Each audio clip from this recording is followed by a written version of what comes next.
Morning, new day, new start, and Paul Bunyan and I welcome you to my channel and to this video.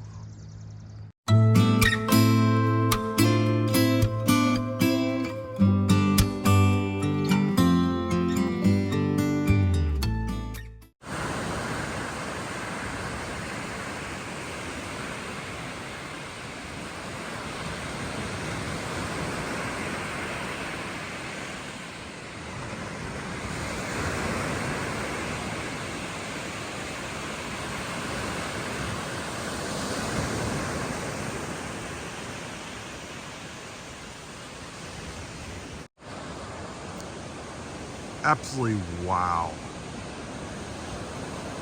And this is another rest area along Route 2.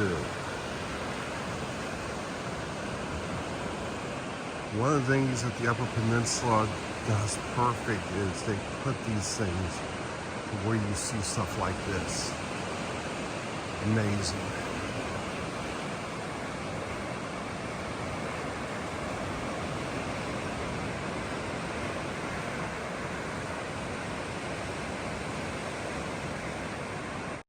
This is also pretty cool. A steady flowing spring well right here at the rest area.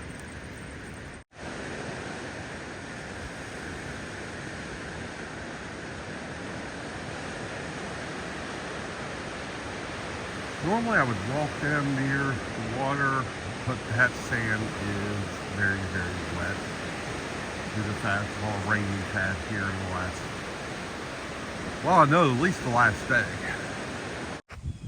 Welcome to Fayette Historic Town Site State Park. I'm gonna walk around here, see what they have. A little early, so I don't know what will be open, but it is really, really cool. So let's find out. This is what I normally do. Usually, if it's more than 10 miles off my route I'm on, I don't usually try it, but this one seemed interesting. I'll take a look. I wasn't going to walk over towards that direction, but I have to now to get a better look at this. This is amazing. And yes, this park is getting its own video.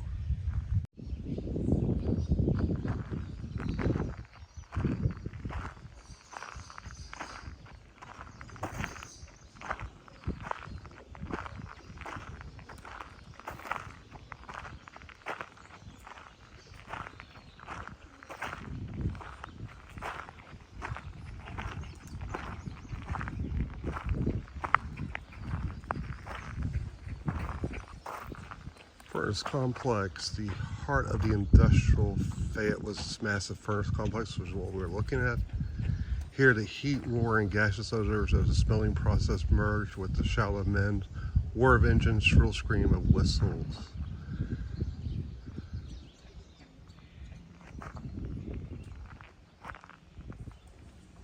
The Shelton House builds lodging for single employers, employees, and travelers. The Jackson Iron Company Motel was remodeled and enlarged its present size from 1881 to 1882. Yeah, if I just had to turn left when I walked in, I would have already known this. In Norway, Michigan, this is a historical marker. We'll go up here and take a look at the sign and see exactly what it is. So this is Norway Spring. This is interesting. 1878 sawmill was erected here as the first industry in the Norway Vulcan area. And the spring was caused by a 1,094-foot hole drilled in 1903 by the Oliver Mining Company in search for iron ore.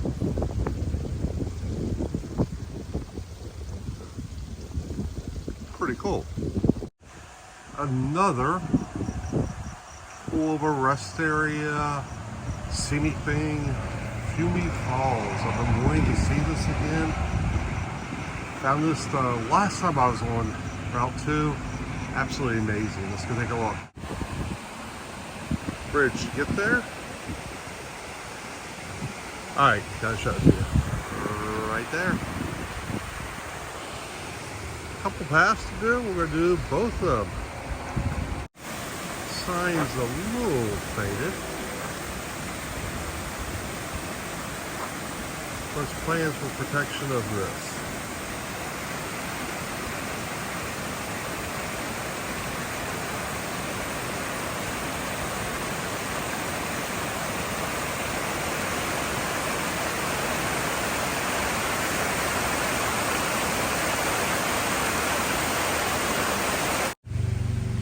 Here is the second path I'm going to take. Second path gives you this waterfall, and you can see clear up there in the back, gives you that waterfall. It also places you on top of the first waterfall I showed you. Another Michigan roadside stop. Well, one of the more scenic ones, but it has its own water pump. Different, cool, but different. It also has a cool dog run sign with a fire hydrant. I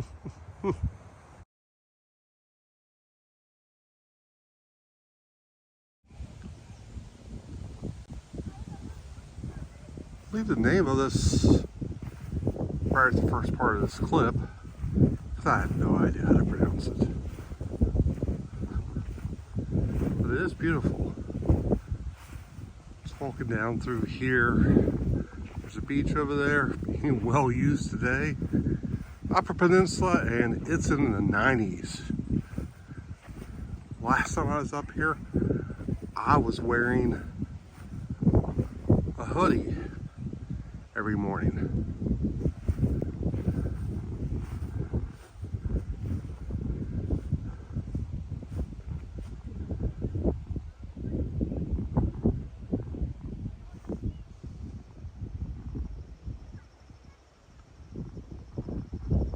But the good news is today it has not rained. First time since I left home. Obviously I'm at another roadside park, but this one, this 1918 it was approved, and this was quite likely the first America park. It was definitely Michigan's first roadside park and picnic tables. So what you're looking at is apparently the first roadside park. That is cool. I'm in Ironwood, Michigan now, almost ready to enter Wisconsin. And I found a couple things up here. The last thing I'll show you is something my brother told me about. I didn't know about this one, Miners Memorial Heritage Park. This is 1914 and what Ironwood looked like.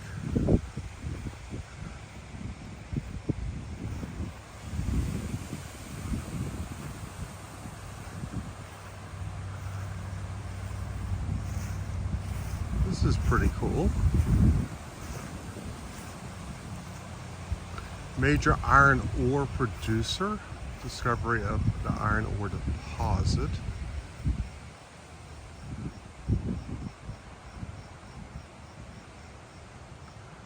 The head frame of the A shaft stood on this hill overlooking Ironton's downtown district for over 50 years.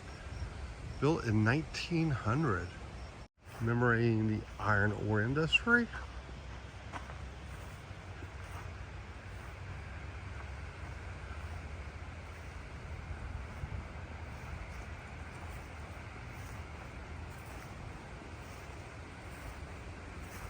So that was pretty cool. Hiawatha, world's tallest Native American, 52-foot high, 18,000 pounds, all fiberglass, built in 1964, and this is what my brother told me about.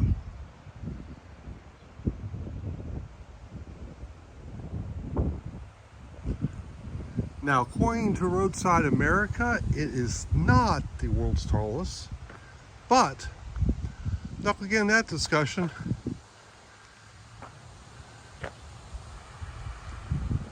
Now in 2020, they embarked on a crowdfunded initiative for restoration.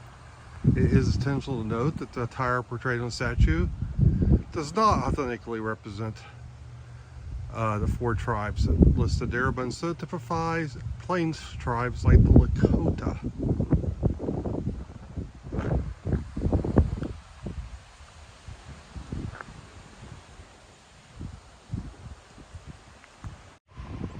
One last look as this wraps up my return trip to the Upper Peninsula of Michigan.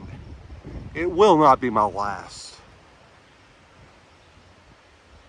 Had a great time up here, heading to Wisconsin tomorrow and onward. So thank you for coming along. And of course, I'll see you on my next adventure.